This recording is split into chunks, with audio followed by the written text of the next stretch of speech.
ये है iQOO 12 जो कि आता है वर्ल्ड के सबसे पहले स्नैपड्रैगन 8 Gen 3 प्रोसेसर के साथ। इसके प्राइस की अगर बात करें तो ये 50 to 53,000 तक वेरी करता है, और अगर इसी प्राइस के आसपास देखें तो iPhone 14 भी सेम प्राइस में ही मिलता है। इससे थोड़ा सा ज्यादा जाएगा, लेकिन हाँ ऑलमोस्ट सेम ही प्राइस बोल सकते हो। तो चलो आज कंपेयर करते हैं दोनों फोन्स को और देखते हैं कौन सा आपके लिए ज्यादा बेटर हो जाता है। Hey guys, my name is Mohit and welcome to my channel. और अगर ये वाला वीडियो पसंद आता है तो लाइक जरूर कर देना। 2000 लाइक्स का टारगेट रखते हैं। तो चलो बिना टाइम वेस्ट किए पढ़ते हैं वीडियो की तरफ।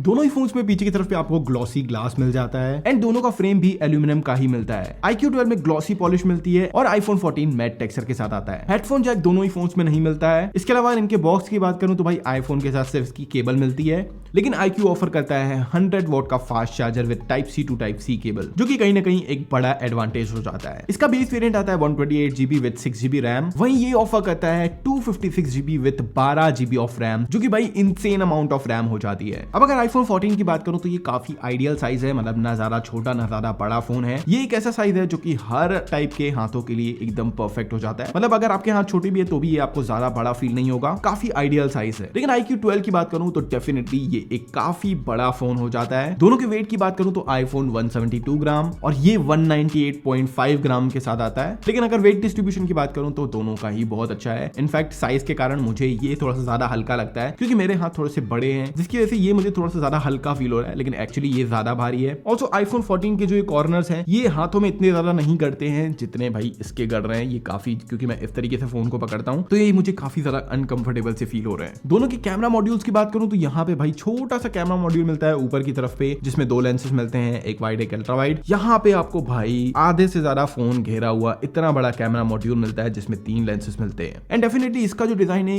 काफी ज्यादा डिफरेंट है दूसरे स्मार्टफोन्स के कंपैरिजन में। एंड ऑल्सो क्योंकि यहाँ पे BMW का लोगो मिल जाता है, क्योंकि उसके साथ ये पार्टनर्ड है। अब दोनों की बिल्ड क्वालिटी की बात करूं तो यहाँ पे आपको मिलती है सेरामिक शील्ड, पीछे मिल जाता है कॉर्निंग मेड ग्लास, 7000 सीरीज का एल्यूमिनियम, और ये आता है IP68 वाटर रेसिस्टेंट, जिसको आप पानी के अंदर 6 मीटर तक डाल सकते हो फॉर 30 मिनट्स। लेकिन वहीं इसकी ग्लास की बात करूं तो यहाँ पे कोई भी स्पेसिफिकेशन हमको नहीं पता है, कौन सी सीरीज का एल्यूमिनियम है हमें ये भी नहीं पता। ऑल्सो इंडिया में इसके ऊपर कोई IP रेटिंग भी नहीं है, यानी कि वाटर रेसिस्टेंट है कि नहीं ये भी नहीं पता है। सेम फोन चाइना में लॉन्च हुआ है, वहां पे IP64 रेटिंग मिलती है, लेकिन इंडियन वेरिएंट का कोई पता नहीं है कि रेटिंग है या फिर नहीं। इसके अलावा यहाँ पे आपको 2 फिजिकल सिम डालने का ऑप्शन मिलता है। यहाँ पे आपको एक ई सिम और एक फिजिकल सिम डालने का ऑप्शन मिलता है, और बाय चांस अगर यूएस से मंगवाते हो तो वहां पे आपको दोनों ही ई सिम मिलेंगी। अब बात करें इन दोनों की डिस्प्लेस की तो यहाँ पे आपको मिलता है 6.1 इंचेस का super retina XDR display, and ये ऑफर करता है 6.78 इंचेस का LTPO AMOLED डिस्प्ले। दोनों के अगर फीचर्स की बात करूं तो यहाँ पे मिलता है HDR10 डॉल्बी विजन, जिसकी नॉर्मल ब्राइटनेस आपको 800 nits and peak brightness 1200 nits की मिलती है। लेकिन इसका सबसे बड़ा माइनस पॉइंट है कि इसमें आपको 60 हर्ट्ज वाला डिस्प्ले मिलता है, यानी कि इसमें कोई भी 120 हर्ट्ज का रिफ्रेश रेट नहीं मिल रहा है। वहीं अगर iQOO के डिस्प्ले की बात करूं तो ये ऑफर करता है 1 बिलियन कलर्स वाला HDR10 प्लस का डिस्प्ले, जिसमें आपको 1400 निट्स नॉर्मल एंड 3000 निट्स की पीक ब्राइटनेस मिल जाती है। ऑल्सो डिस्प्ले आता है 144 हर्ट्ज के रिफ्रेश रेट के साथ, जो कि भाई टॉप ऑफ द लाइन हो जाता है। हाउएवर 144 हर्ट्ज एक बहुत बड़ी डील हो जाती है गेमर्स के लिए, लेकिन ऑब्वियसली वो हर किसी के काम की नहीं है। वहीं अगर मैं इन दोनों ही फोन्स के पिक्सल्स की बात करूं तो यहाँ पे iPhone 14 ऑफर करता है 1170x2532 के पिक्सल्स, जिसकी पिक्सल पर इंच डेंसिटी 460 पिक्सल पर इंच है। वहीं iQOO ऑफर करता है 1280x2800 पिक्सल्स, और स्क्रीन साइज के हिसाब से अगर आप पिक्सल पर इंच की डेंसिटी देखते हो तो ये ऑफर करता है 453 पिक्सल पर इंच, यानी कि आईफोन के पिक्सल पर इंच आपको ज्यादा मिलते हैं as compare to iQOO। However दोनों ही फोन्स के जो डिस्प्लेज हैं ये काफी ब्राइटर एंड काफी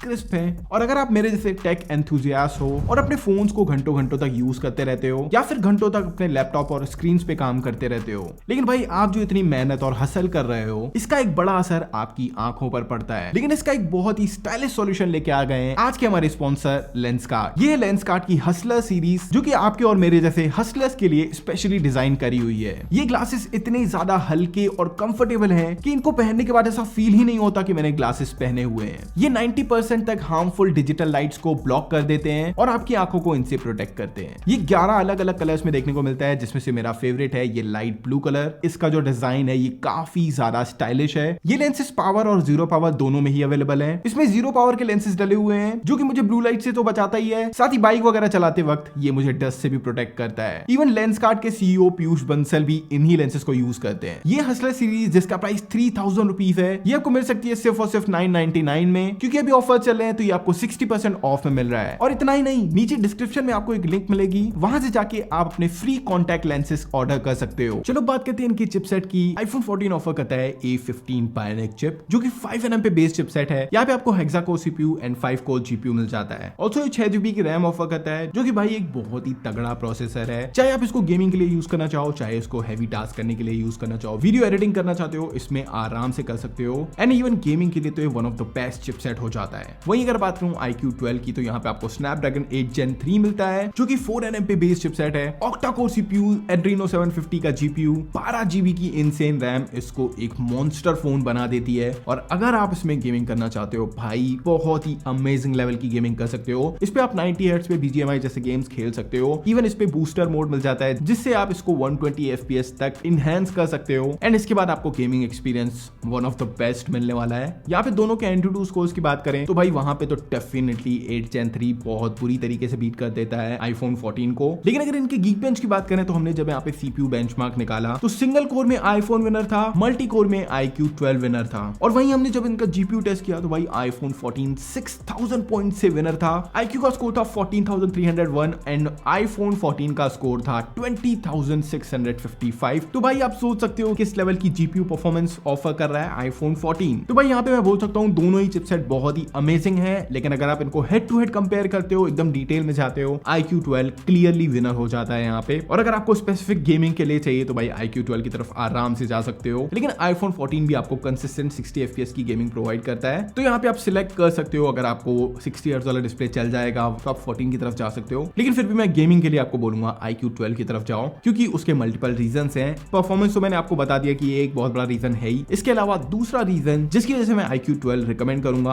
वो है इसकी बैटरी। iPhone में 3279 mAh एंड iQOO में 5000 mAh की बैटरी मिलती है, जो कि भाई डेफिनेटली iQOO आपको काफी ज्यादा बैटरी बैकअप प्रोवाइड करेगा एज कम्पेयर टू iPhone 14। इसके अलावा चार्जिंग स्पीड की बात करूं तो भाई iPhone के साथ पहली चीज को कोई चार्जर आपको साथ में मिलेगा नहीं, 2000 रुपए का चार्जर अलग से खरीदना पड़ेगा। और उससे अगर आप चार्ज करते भी हो तो ये ओवरऑल फुल चार्ज करने में 80 मिनट के आसपास ले लेता है। वहीं भाई iQOO प्रोवाइड करता है 120 वॉट्स की फास्ट चार्जिंग, जो कि भाई बहुत ही अमेजिंग लेवल पे आपके फोन को चार्ज कर देगी। तो ये दो बहुत बड़े एडवांटेजेस मिल जाते हैं आपको। पहली, एक बहुत बड़ी बैटरी मिल जाती है, दूसरा फास्ट चार्जिंग मिल जाती है, जो कि एक विन एंड विन सिचुएशन हो जाती है। इसके अलावा यहाँ पे वायरलेस चार्जिंग नहीं मिलने वाली है। iPhone 14 में आपको वायरलेस चार्जिंग मिलती है। ऑल्सो वहाँ पे मैगसेफ का सपोर्ट भी मिल जाता है, यहाँ पे ऐसा कोई भी ऑप्शन नहीं है। हालांकि अगर आपका हैवी यूसेज नहीं है तब भाई iPhone 14 भी आपको पूरे दिन का आराम से बैटरी बैकअप दे देगा। और अगर बहुत ज्यादा हैवी टास्क करते हो तो ये अराउंड 4.5-5 घंटे के आसपास का लगातार गेमिंग का बैटरी बैकअप प्रोवाइड करेगा। वहीं अगर iQOO की बात करूं तो ये भाई 5-6 घंटे के आसपास आराम से आपको बैटरी बैकअप प्रोवाइड करेगा। iPhone 14 में मिलता है iOS 17 का सपोर्ट। वहीं iQOO आता है FunTouch OS 14 के साथ, जो कि पावर्ड बाय है Android 14। और ट्रस्ट मी, ये पिछले FunTouch OS से बहुत ज्यादा इंप्रूव्ड है एंड सच में ये चलाने में काफी प्रीमियम सा फील होता है। एंड ऑब्वियसली यहाँ पे आपको सारे Android 14 के फीचर्स मिल जाते हैं, तो कोई दिक्कत वाली बात नहीं है। बाकी अगर iOS 17 की बात करूं तो वहां पे भी आपको बहुत सारे फीचर्स मिल जाते हैं जो कि पहले नहीं मिला करते थे। तो यहाँ आप अपनी प्रेफरेंस के हिसाब से चूज कर सकते हो। अगर एंड्रॉइड चाहिए तो जा सकते हो iQOO की तरफ। iOS पसंद है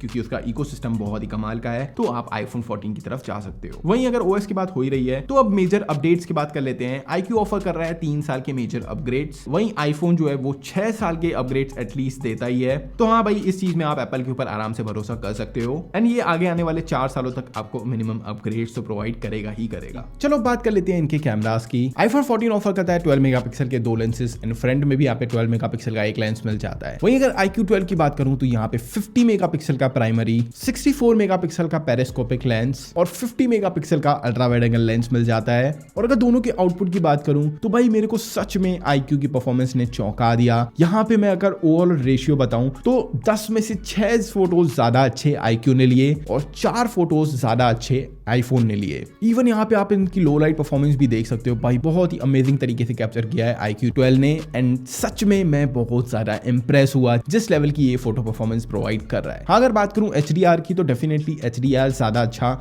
iPhone कैप्चर करता है। अगर ऑब्जेक्ट सामने पीछे की तरफ से लाइट आ रही है तब डेफिनेटली आपको iPhone में ज्यादा अच्छी इमेज मिलेगी, वहां पे आपको ज्यादा डिटेल्स मिलेंगी। लेकिन अगर ओवरऑल लाइट वगैरह परफेक्ट पड़ रही है, सब कुछ एक्यूरेट है, भाई iQOO बहुत ही कमाल की इमेजेस प्रोवाइड कर रहा है। इवन स्पेशली अगर पोर्ट्रेट्स की बात करूं करूं तो पोर्ट्रेट्स बहुत ही अमेजिंग प्रोवाइड कर रहा है। इसके अलावा IQ जूम कर सकता है 100x तक, और यहाँ पे तो भाई जूमिंग की बात ही मत करो, 5x तक डिजिटल जूम कर सकता है ये। अल्ट्रा वाइड एंगल लेंस में थोड़ा सा ज्यादा वाइडर एंगल मिलता है आपको आईफोन में, लेकिन अगर बात करें वीडियोस की तब वहां पे आराम से बीट कर देता है आईफोन IQ 12 के वीडियोस को। हाउएवर IQ 8K तक रिकॉर्ड कर सकता है, वहीं ये 4K 60 FPS तक HDR रिकॉर्ड कर सकता है। लेकिन अगर आप कंटेंट क्रिएशन के लिए देख रहे हो तब तो मैं भाई आराम से बोल सकता हूँ आईफोन की तरफ चले जाओ, क्योंकि ये जो HDR इमेजेस प्रोवाइड करता है, अगर आप इंस्टाग्राम वगैरह पे अपलोड करते हो, स्टोरीज वगैरह अपलोड करते हो, डायरेक्ट रील वगैरह अपलोड करते हो, तब डेफिनेटली ये HDR में अपलोड कर सकता है, लेकिन IQ में ऐसा कुछ भी ऑप्शन नहीं है। तो अगर आप ओवरऑल कंटेंट क्रिएशन के लिए देख रहे हो तब आईफोन की तरफ जा सकते हो, लेकिन अगर आप वीडियोस वगैरह नहीं बनाते हो, आपको फोटोज की ज्यादा अच्छी रिक्वायरमेंट है, तब आप IQ की तरफ जा सकते हो। एंड डेफिनेटली S23 अल्ट्रा भी देखा था हमने, लेकिन पर्सनली मुझे इसकी इमेजेस थोड़ी सी ज्यादा बेटर लगी 100x वाली।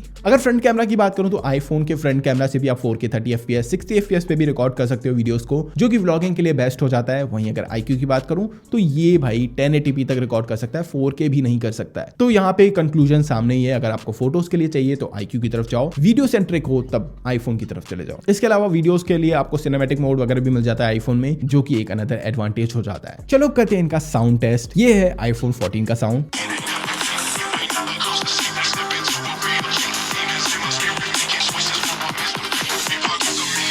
ये है IQ 12 का साउंड।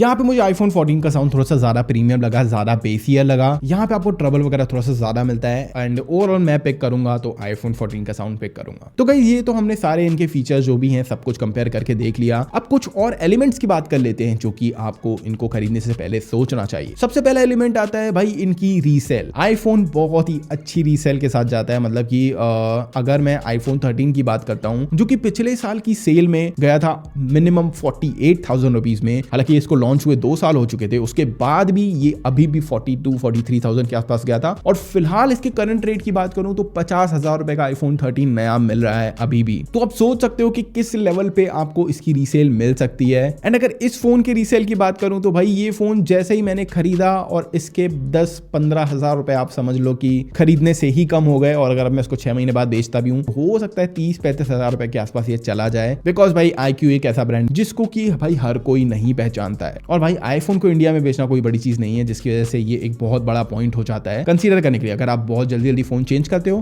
तो आईफोन खरीद लो, ये खरीदोगे तो ये आपको बहुत लंबे समय के लिए चलाना पड़ेगा। इसके अलावा दूसरा पॉइंट सेम यही है कि अगर आपको लॉन्ग टर्म के लिए चलाना है, अगर आप चाहते हो कि काफी लंबे समय के लिए चलाना है, मुझे कोई दिक्कत नहीं चाहिए कोई सॉफ्टवेयर अपडेट्स को लेके, तब आप आईफोन 14 की तरफ जा सकते हो, बिकॉज भाई डेफिनेटली ये आपको एक रिलायबल सॉफ्टवेयर अपडेट्स भी प्रोवाइड करेगा लंबे समय के लिए। और भाई आईफोन्स होते हैं यार, आईफोन्स के ऊपर आप ट्रस्ट कर सकते हो, जो कि आप बहुत लंबे समय तक के लिए यूज कर सकते हो। एंड अगर इतना लंबा नहीं सोच रहे हो, 3-4 साल में फोन चेंज करते हो, तब आपको IQ की तरफ जाना चाहिए, बिकॉज ये जिस प्राइस पे जो फीचर्स प्रोवाइड कर रहा है ये उसके आसपास भी नहीं है। 144 हर्ट्ज का रिफ्रेश रेट, 60 हर्ट्ज का refresh rate, 100x zoom, total 5x zoom कर सकता है ये। 120 हर्ट्ज की गेमिंग कर सकते हो, इसमें सिर्फ 60 हर्ट्ज की गेमिंग कर सकते हो। यहाँ पे आपको लगभग एज टू एज वाला डिस्प्ले मिल रहा है, बहुत ही कम बेजल्स के साथ। यहाँ पे मिलती हैं बड़ी बड़ी बेजल्स विद एक बड़ा सा नॉच, जो भाई कहीं ना कहीं आपको सोचने पे मजबूर कर देता है। अगर आप मुझसे पूछते हो तो मैं IQ पिक करूंगा 50,000 में, 120 वोल्ट की फास्ट चार्जिंग विद चार्जर, और ये अराउंड 55-60 हजार रुपए में चार्जर भी नहीं दे रहा है। मुझे नीचे कमेंट्स में बताओ आप दोनों में से कौन सा पिक करना ज्यादा पसंद करोगे। तो गाइस यही था आज का हमारा वीडियो। आई होप ये वीडियो पसंद आया होगा, पसंद आया तो लाइक कर देना, चैनल सब्सक्राइब कर देना, हिट द बेल आइकन ताकि वीडियोस की नोटिफिकेशन आप तक सबसे पहले पहुंचे। तो मैं मिलता हूं नेक्स्ट वीडियो में, तब तक के लिए